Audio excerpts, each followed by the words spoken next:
Okay, this is mega offensively phrased. I'm just going to read the question the way that it's written here. Please understand that this is a quote that I am reading from someone else. Okay, why does everyone have their own brand? From SKIMS to Billionaire Boys Club to The Row.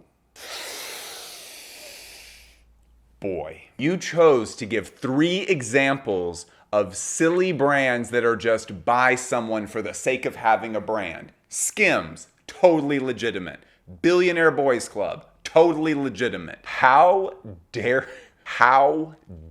you? Ashley Olsen and Mary-Kate Olsen have an excellent, well-respected, one of the most desired runway shows in Paris Fashion Week. Saying that The Row is a celebrity brand is like saying that Ronald Reagan is an actor. Like, I guess technically he's an actor, but predominantly everyone knows him as a massive dickhead. Yeah, obviously there are just a ton of celebrity brands now, which seems to be something that, I mean, at first you had celebrity endorsed brands. And that was just a thing where it's just sort of like, hello, I am an NFL player, and are your front door mats not working right? Well, buy my front door mats. My name is NFL player. And then it seems like culturally that kind of shifted gears with Kanye, because he was like, hey, I am a rapper, but what I want to do is actually for real be a fashion designer. And everybody was like, sure, you'll have a t-shirt line. And he was like, no, seriously, I want to make the clothes. And that has gone in a different direction that does bizarrely, in fact, involve t-shirts. But I do think that sort of changed the cultural expectation. A bunch of people, I think, really are walking around with the impression that Beyonce is designing her collection, which is a hilarious notion. Or that Miss Cosmetics of Kylie Cosmetics is in there with a little droplet in a beaker, doing all the chemistry to make your lipstick. How can one keep up with every fashion runway? There's about 5 people that asked that question. We're gonna crunch them all into one question right here. You can't, and you're not supposed to. Asking that question is sort of like asking, how do I watch every movie that comes out? You shouldn't listen to every album that comes out. You shouldn't watch every movie that comes out, and you probably shouldn't be watching every fashion show. Trying to do that is, at best, the absolute best case scenario is that you're going to spend many hundreds of hours trying to maintain that, and your knowledge will be an inch deep and a mile wide. That is not what you want in anything. You'll get burnt out and kind of wondering, why am I looking at so many different pairs of pants? And there won't be an answer to that question. What you should be doing is just finding the brands that you really, really love and then learning a lot about them and really looking into their history and seeing what the early runway shows were doing and how those motifs have evolved, or if there was a whole era of that brand that you really love where you're like, wow, that's crazy. It looked totally different back then, and now I can't hardly see any parts of that in the current designs. Keep your mind open. Look into a new runway show, a new designer every once in a while. You can use this channel to look into new designers. When we do Paris Fashion Week coverage, we are covering a ton of unknown designers. You should be using that to learn about new designers that you can look into. But I mean, if you're just trying to get a really healthy overview over different things that are happening, we give you a lot of variety on this channel, I think. Every week we're coming with a lot of clips and a lot of analysis of a wide variety of brands and designers and genres. This is probably an incredibly stupid question, but how do you keep up with when fashion weeks are?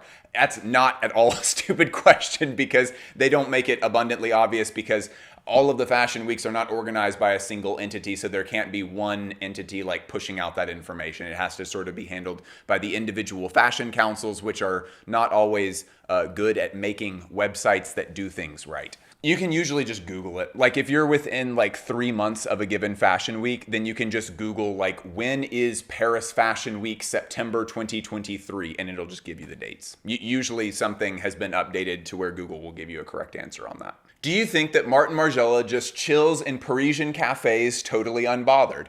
I hope so sometimes, but I think usually he is working on his studio artwork that is currently out. We have a whole episode about his studio artwork where I went and saw it. I got the press preview for it. It was pretty cool. I was supposed to go many years prior to that, but COVID got in the way and it pushed the show back. And then I finally went to go see the show, and it was a really huge, important thing for me. It was really fun. But yeah, I think generally he is working on or promoting or selling his art. Oh my gosh, this is, are you, not you all, are you ready for this question? How do you handle the fact that both you and your wife put incredible work into your channel, but only you are officially linked to the channel? Daniela is behind the camera right now going would you like to answer that question? Wait, hang on. No, thank you. My wife is a genius, and she's an incredible video editor, and she is an incredible writer, and she is an incredible fashion critic, but she is also very shy. We have had many talks where I have offered to have her on the channel, on the show and stuff, and she I think likes the position that she's in. Many of the things that you love about this channel are because of Daniela. Like, I mean, for example, if you saw this episode and you were like, man, that episode was great, what a kick-ass episode. Bliss's contribution to this episode was sitting here and reading a script that Daniela researched and wrote. She does so much for this channel. It's unbelievable. She really does an incredible job. The things that come out of my wife are just, mwah, they're brilliant. I'd love her if she wasn't mine. Oh, okay, this is actually a super exciting one to answer. Would you ever like to review Indian fashion? So this is actually crazy because I was saying to an Indian friend of mine yesterday that I think that if there is a single nationality that I associate with just unbelievable technique, it's Indian culture. Like y'all have some of the best like artisanal specialized technique of, I think you have everybody beat on that. And we actually have discussed one Indian designer in particular on this channel, which I absolutely love, which is Karu Research. Yeah, I'm Karthik Kumra. I'm the creative director of Karu Research. It's fairly new. We're about 4 seasons in, and we basically make everything by hand in India. None of the fabrics that you see here have any electricity in the fabric production required, and all the dyes are naturally done as well. One of the best small brands that I'm aware of right now. The amount of technique that goes into that brand's work is unmatched. It's so good. And it's really exciting to see that coming from a designer who is so young.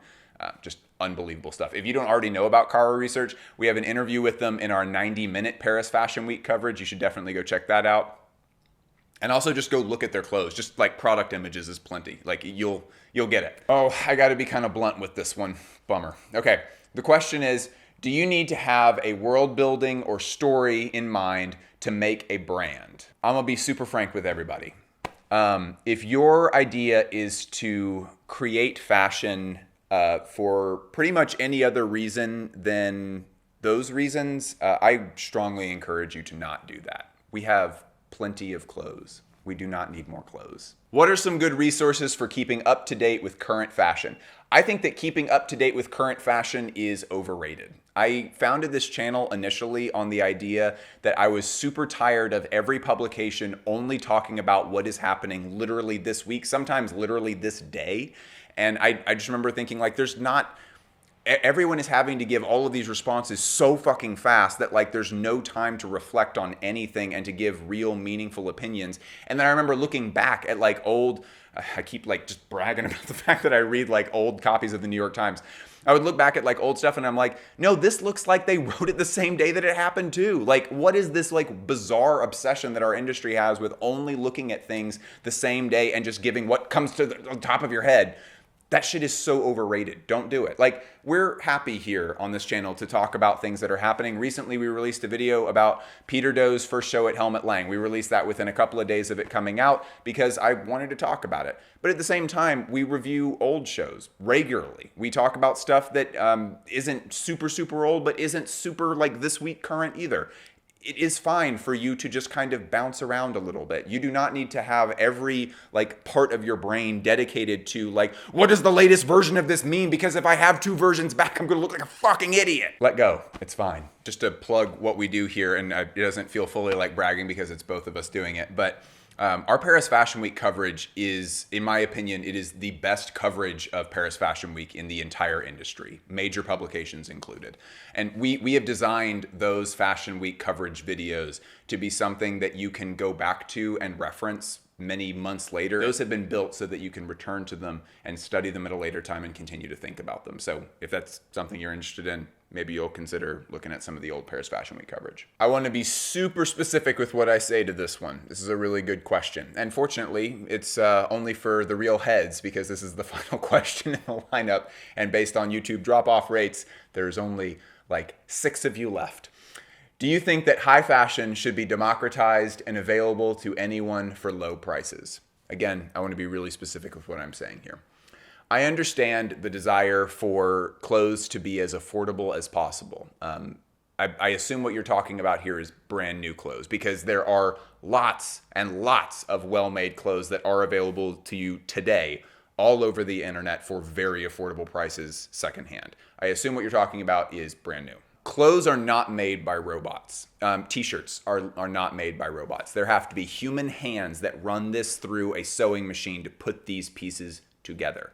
There is nothing that is made by robots. So there is no such thing as them just pressing a button, t-shirt comes out, and they slap an $800 price tag on it. The expectation that clothes need to cost $120 for a winter coat, $7 for a t-shirt, $19 for a button-up shirt. There is no way to achieve that without slave labor being involved.